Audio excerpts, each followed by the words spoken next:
Oui, salut Frangin.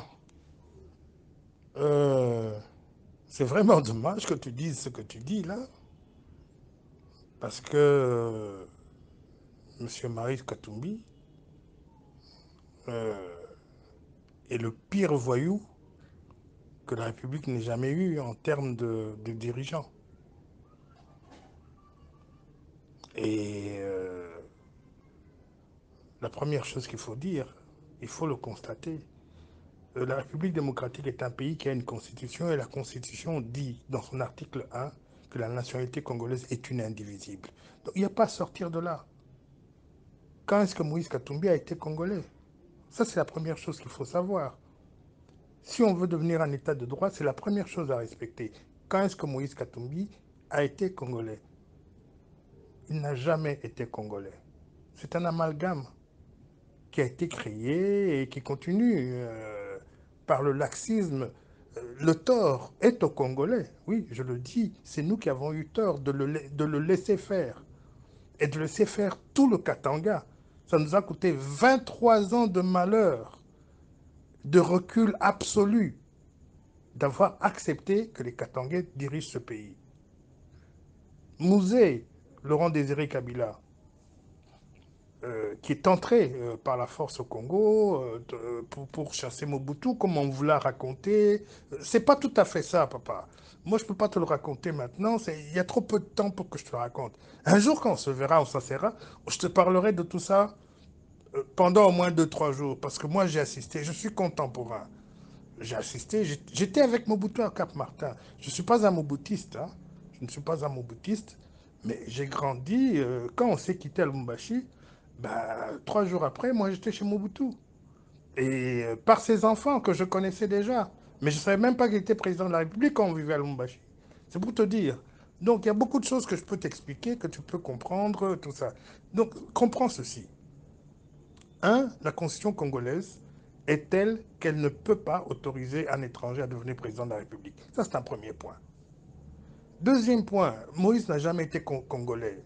Il est né de Soriano, qui est un chypriote grec, d'accord. Nous, quand on grandissait, on savait que les bitoyos que mon père achetait pour les travailleurs de tabac Congo, il les achetait chez un monsieur qui s'appelait euh, Chaloupa, qui est un juif, qui n'est pas juif, pardon, qui est un chypriote grec. Et le plus grand fabricant, la plus grosse industrie de bitoyo, qui était à Kasenga, il y avait deux chypriotes grecs qui la tenaient. L'un s'appelait Soriano, le père de Moïse, et l'autre s'appelait Chaloupa. Et Chaloupa, qui est un chypriote grec, a pris la nationalité congolaise au 30 juin 1960, comme il était possible pour tous les étrangers vivant sur le sol congolais. Chaouloupa a eu cette intelligence. Son fils a grandi avec moi. On allait en Belgique ensemble. On rentrait de Belgique ensemble dans le même avion. Il était boursier en Belgique de l'État congolais, s'il te plaît. Et bah, il est plus âgé que moi de 3, 4 ans. Il était notre CP au Louveteau en Belgique. C'est pour te dire qu'on connaît bien les gens, on connaît bien l'histoire. Il est devenu député au Congo.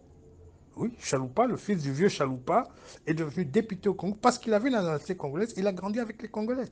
Point. C'est pas le cas des enfants de Soriano. Tu comprends, mon frère? C'est pas le cas des enfants de Soriano. Je suis surpris aujourd'hui qu'on m'explique. Je suis désolé, on a grandi ensemble. Moi, j'ai grandi dans la communauté juive. 80% de mes amis, tu le sais, étaient juifs. Est-ce que ça a jamais posé un problème? Ça n'a jamais posé de problème. D'accord? Mais je suis surpris. On allait au bar mitzvah, aux fêtes juives, à Lumbashi, tout ça. Mais je suis surpris qu'on me dise aujourd'hui que Soriano était juif. Parce que moi, je sais qu'il habitait Njanja et que Njanja, c'est le territoire des Chypriotes grecs pêcheurs de Kassenga. Point très. Aujourd'hui, on nous explique que M. Soriano était juif. Je suis abasourdi. Et en plus, juif, papa, c'est pas une nationalité. Toi, tu es juif, c'est pas ta nationalité. Ta nationalité est belge, française. Juif, c'est un caractère religieux, mon frère. Ce n'est pas une notion juridique. Mettons les choses au point.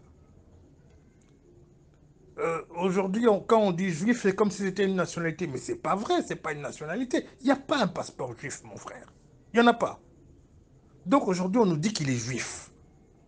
Ça, c'est pour nous barrer l'esprit, pour qu'on ne réclame pas, parce que dans le monde, on ne réclame pas quand quelqu'un est juif. Je suis désolé. Un, il est juif. Aujourd'hui, on nous explique que ce type-là est juif, que ce type-là est italien, que ce type-là est zambien. Mais où est sa nationalité? Quand est-ce qu'il a été congolais? Il est né d'une mère, d'un père chypriote grec, qui n'a jamais pris la nationalité congolaise jusqu'à sa mort, et d'une mère dont la nationalité n'est pas très bien définie. On nous dit qu'elle est congolaise. D'accord? Mais d'après certaines vidéos, certains reportages que Moïse lui-même a fait longtemps avant de se présenter à la présidence de la République, il déclare que sa mère est zambienne. Lui-même. Alors qu'on se comprenne. D'accord? Ce monsieur a un passeport en cours de validité zambien. Pas un passeport ordinaire, un passeport diplomatique zambien en cours de validité. S'il te plaît. Avec lequel il voyage.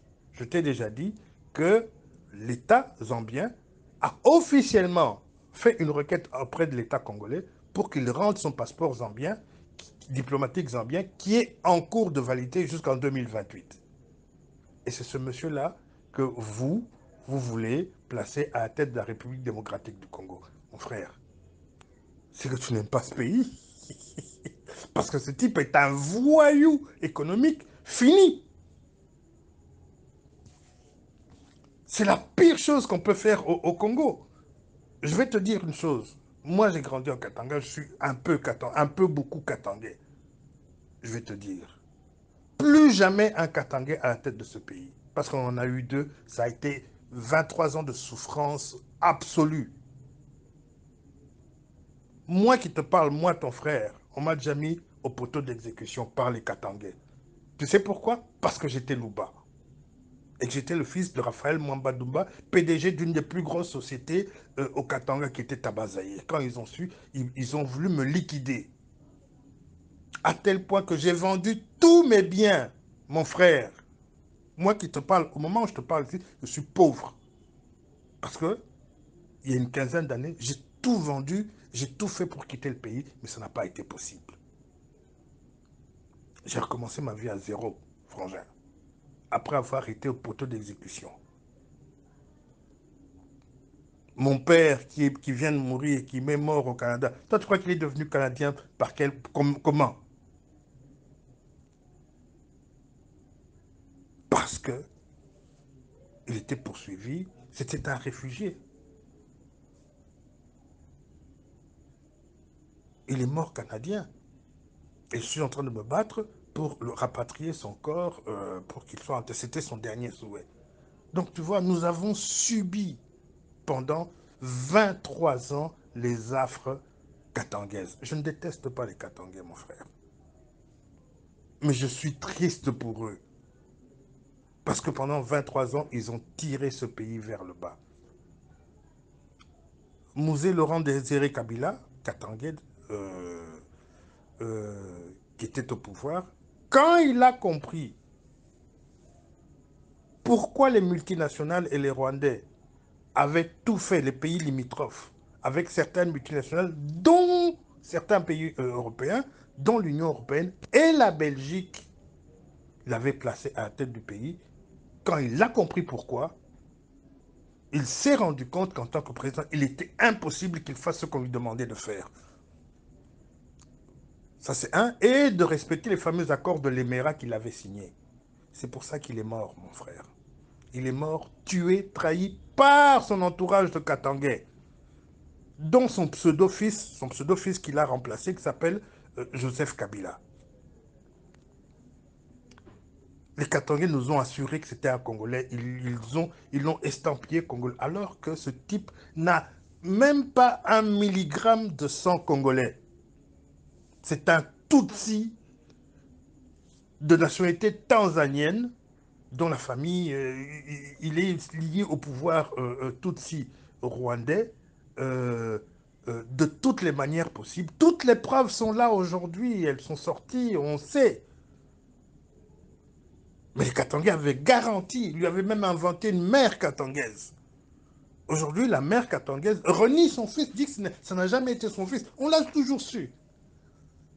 Mais voilà l'embrouille dans laquelle pendant 18 ans les Katangais nous ont mis. Et vous voulez qu'on leur pardonne, qu'on leur donne un autre mandat à travers un autre étranger. Ah, soyons sérieux quand même. On est peut-être une république bananière, mais quand même, il y a des gens qui réfléchissent dans ce pays. Donc, il était impossible que ce type-là, rien que pour ça, autre chose, ce monsieur n'a jamais travaillé normalement dans sa vie. Il a toujours été dans le trafic. Moi, je te le dis, parce que je sais dans quel trafic il a trempé. À partir de l'âge de 16 ans, il trafiquait le cobalt. Il a toujours trafiqué le cobalt du Congo. Quand son père l'a reconnu en 1960 en 1977, il lui a remis 1 million de dollars. Et c'est avec ce million de dollars, à 16 ans, 16 ans et demi, 17 ans, qu'il a commencé à faire du trafic de cobalt entre le Congo et la Zambie. Et en Zambie, il a entreposé son cobalt. Toutes les sociétés voyous, les multinationales voyous du monde, telles que Rio Tinto, que Mobutu ne voulait pas voir au Congo, étaient installées à la frontière avec le Congo et la Zambie.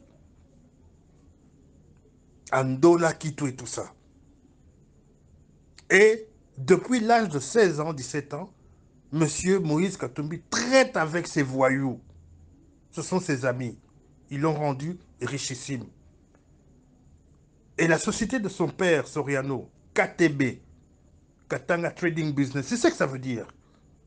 Ce n'est pas le nom de quelqu'un.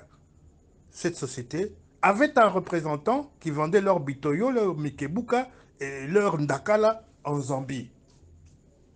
Et ce représentant était un député zambien qui s'appelait Frédéric Chiluba. Il s'est fait, par le sort du monde, que Frédéric Chiluba est devenu président de la Zambie. Et il a pris avec lui, comme homme d'affaires, Moïse Katumbi.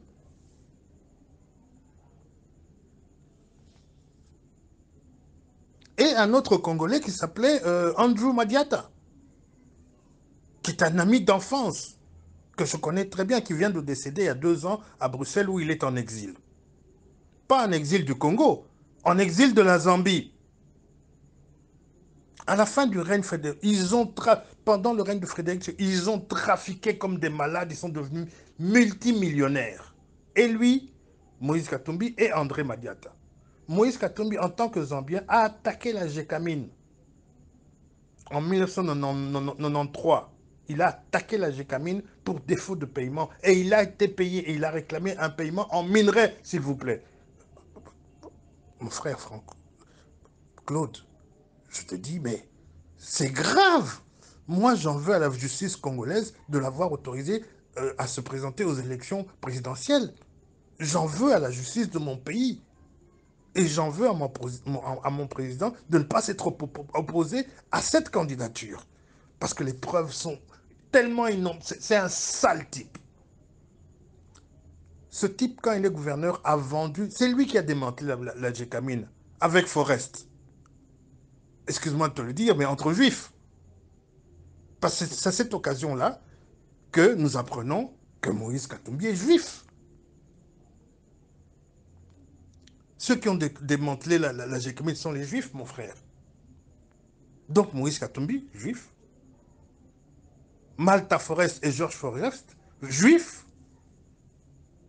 Et un autre juif, sulfureux, qui s'appelle, son nom m'échappe, mais qui venait d'Israël, qui était en relégation parce qu'il avait 4 procès en Israël, un voyou fini. Aujourd'hui, il pèse 1 demi-milliard de dollars. Ces gens-là pèsent chacun 1 milliard, 1 milliard, 1 milliard 2, 1 milliard 3, 1 milliard 4 de dollars. Tous juifs. Ils ont démantelé la Gécamine. Je te dis, ils se sont fait des couilles en or devant Kabila Joseph, un étranger qui n'en avait rien à foutre, qui était là pour démanteler le système économique congolais. C'est ainsi que ces gens-là ont foutu le système économique congolais à moule, particulièrement le système économique où les Balouba fonctionnaient, c'est-à-dire le grand commerce. Mon cher frère, pendant 18 ans, un Moulouba qui achetait 2 conteneurs en Chine, ces conteneurs pour partir de Chine et arriver à Lumbashi, mettaient 1 mois. Mais pour qu'ils quittent Lumbashi et qu'ils arrivent au Kasaï, ces conteneurs mettaient 1 an et demi, 2 ans. Est-ce que tu peux t'imaginer? Tu as investi 1 million de dollars et ta marchandise t'arrive 2 ans plus tard. Tu as fait quoi, papa? Tu n'es pas ruiné? Donc, qu'on se comprenne. À tel point que le Moulouba que je suis, moi j'ai été arrêté 6 fois, je te le répète. La 5e fois, on m'a mis devant un poteau d'exécution. J'ai eu la vie sauve parce que l'un des exécutants m'a reconnu il avait un peu de pouvoir et il a suspendu l'exécution. Je serais mort, assassiné par les Katangais. Tout ça parce que je suis le fils de mon père et que je connaissais les Mobutu. Mais combien connaît... Laurent Désiré Kabila lui-même connaissait très bien Mobutu. Là où il était en brousse, en rébellion, il recevait des subsides de Mobutu. Donc, il y a beaucoup à te raconter, mon frère. Si tu veux savoir, il y a des tas de choses que tu peux... On ne peut pas te raconter ça en 10, 15 minutes. C'est impossible. Mais sache que le Katanga n'aura pas de pouvoir avant 50, 60 ans. Tous les Congolais... Mais, vous savez, Félix Antoine Tshisekedi n'est pas un saint. D'accord? C'est pas un saint, il est ce qu'il est. Mais il a une qualité, c'est un nationaliste. Il a une deuxième qualité, il est congolais. Au jour d'aujourd'hui, Claude, retiens-le, nous n'avons rien contre les étrangers, mais nous ne voulons plus jamais un étranger à la tête de notre pays. Les étrangers peuvent devenir gouverneurs de province, tout ce qu'ils veulent, tout ça va être organisé, tout ça, mais plus jamais président de la République, plus jamais Premier ministre, c'est terminé ça. Et plus jamais. Parce que le problème actuellement, c'est quoi? Pourquoi l'Union européenne ne veut pas de Félix-Antoine Tshisekedi? L'Union européenne ne veut pas de Félix-Antoine Tshisekedi parce que dans sa prochaine mandature, il aura le pouvoir absolu, il aura le Parlement avec lui. Et la nouvelle constitution du Congo est déjà prête. Et dans cette constitution, pour être président de la République, pour accéder aux hautes fonctions de la République, il faut être de père, de mère et de femme congolaise. C'est terminer les jeux. Ça, c'est le résultat des, des magouilles européennes.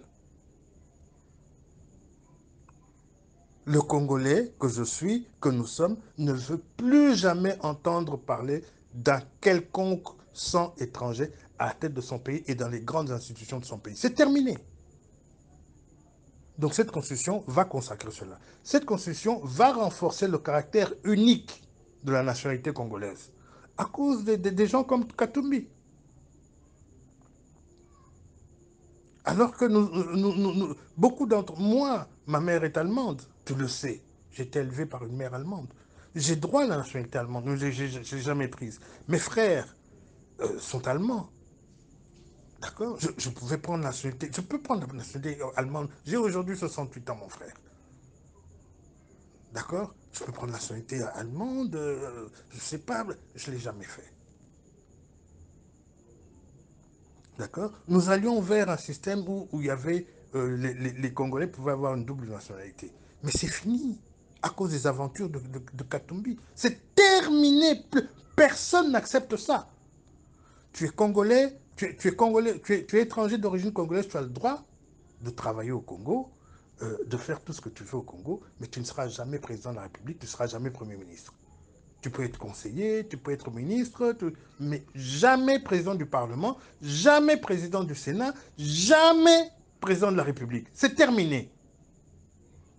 À cause des conneries des gens comme Katumbi.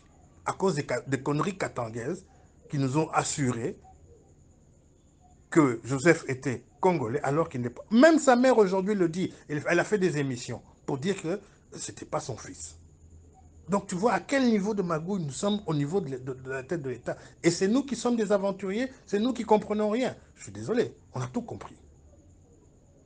Aujourd'hui, l'élection, la dernière élection qui s'est passée, s'il y a un tel plébiscite en faveur de Félix-Antoine Tshisekedi, c'est parce que l'élection s'est jouée sur le thème congolais contre étrangers.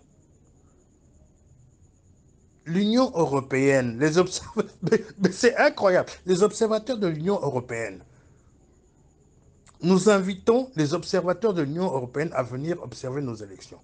Ils amènent un matériel tellement sophistiqué qu'ils peuvent et ils nous exigent que nous leur donnons l'accès à tous nos serveurs de notre de la Commission nationale électorale. Donc, ils exigent de diriger les élections au Congo, eux.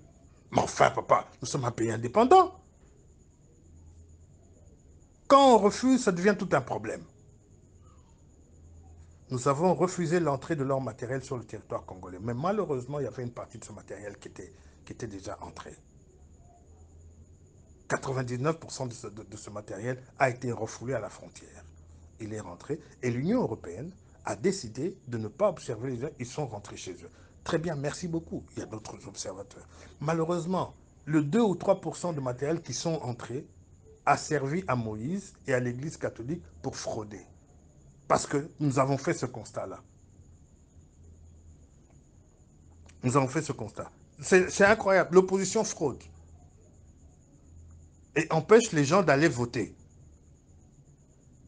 C'est comme ça que cette élection a été une élection sur le thème Congolais contre étrangers. C'est ça le thème, mon frère. Malheureusement.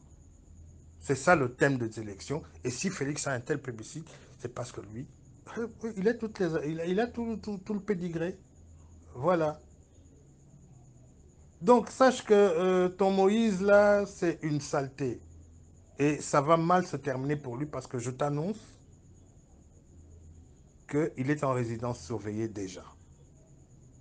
Je t'annonce que ces sbires ont organisé des pogroms anti-Louba au Katanga. Ça n'a pas fait beaucoup de dégâts, mais il y en a eu. Et cette fois-ci, c'est terminé. Notre président, malheureusement, pour nous, Félix Antoine, est un pacifiste. Malheureusement. Je dis malheureusement, parce que Moïse mérite la pendaison. Je te passe certains de ses discours de campagne qui sont carrément des appels à la haine tribale, à la haine de l'autre. Ce type n'est jamais sorti du Katanga. Le Katanga n'est que un vingtième de la République démocratique du Congo et il veut devenir président de la République démocratique du Congo. Et l'Union européenne finance sa campagne. Enfin, soyons sérieux quand même. Soyons sérieux. Donc c'est ça la situation dans laquelle nous sommes.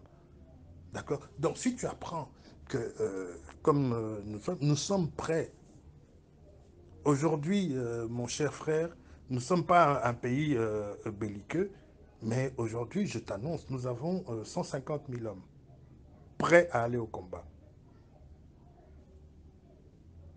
Nous avons 150 000 hommes équipés, prêts à aller au combat. Et si le Rwanda ne se range pas, je te dis, ça va être un massacre. Ça va être un énorme massacre. Vous allez nous traiter de tous les noms, merci. Mais ça, ces gens-là, ça fait 25 ans que la communauté internationale, par l'intermédiaire de Rwanda, commet un génocide au Congo. Il y a eu plus de 12 millions de morts, mon frère. Ça va continuer jusqu'à quand? Et les Moïse, là, avec sa femme rwandaise Karine, qui représente les intérêts de Paul Kagame au Katanga, est-ce que tu t'imagines? veulent devenir un président de la République avec... Moi, cette théorie, moi, je comprends pas. Je comprends pas. Il y a une théorie qui circule que je ne comprends pas. En quoi un Tutsi, qui est une toute petite ethnie, est supérieur au Muntu que je suis? Moi, je comprends pas. Je comprends pas la Belgique, je comprends pas les Européens. C'est quoi cette histoire? C'est quoi cette histoire d'exemple économique? Le Rwanda n'est pas un exemple économique. Et tu t'es fait prendre bêtement, tu es allé investir là-bas. Mais mon cher ami, tu vas le regretter. Je suis en mesure de te dire que tu vas le regretter. Parce que déjà, les gens intelligents comme les Qataris ont retiré leur argent. C'était les plus gros investisseurs au Rwanda. Parce que l'or du Kivu passait par le Rwanda. Maintenant, c'est terminé, hein? L'or du Kivu ne passe plus pour le Rwanda. Nous raffinons notre or nous-mêmes. Et ils viennent acheter chez nous. Donc nous sommes en train de travailler très intelligemment, je l'estime, sur les moyens d'éradiquer. Parce que pendant 25 ans du pouvoir katangais, en fait, le Katanga a détruit l'économie de ce pays, totalement détruit. Ils ont détruit les chemins de fer. Ils ont vendu des pans entiers du chemin de fer à des sociétés indiennes de récupération de métal. Ils ont fait des choses incroyables. D'accord? Je t'ai dit ce qui s'est passé à Lubumbashi. Ils ont démantelé la Gécamine. Et je suis au regret de te dire que c'était des juifs. Puisqu'aujourd'hui, Moïse est juif, on nous annonce que Moïse est de confession juive. Tu connais les juifs de Lubumbashi mieux que moi. Hein? C'est incroyable. Moïse a des gardes du corps étrangers, armés sur notre sol. Oh, enfin, il faut se calmer quand même. Il faut se calmer. Il n'est pas une république dans la république, quand même, ce type-là. Donc, il va subir les conséquences. Et il a de la chance que Félix Antoine Tshisekedi est impassible. Parce que pour le reste du Congolais, ce type-là est à pendre. C'est ça la réalité, mon frère. Ils ont essayé à Lubumbashi. Je peux te dire qu'actuellement, à Lubumbashi, il y a plus de 50 000 hommes armés de l'armée nationale. C'est plus la police. C'est terminé, ça. L'un des bras droits de Moïse, il y a une semaine, a distribué des machettes à la population katangaise pour qu'ils attaquent les Balouba. Comme ça s'est fait en 94 à 95 à l'époque de Mobutu. C'est plus possible. L'armée est là.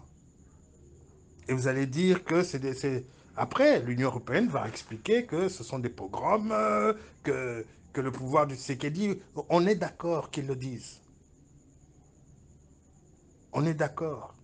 Et s'il faut quitter économiquement, et c'est ça que nous allons faire, économiquement et culturellement, l'Occident, nous sommes d'accord, on va dans les BRICS, papa.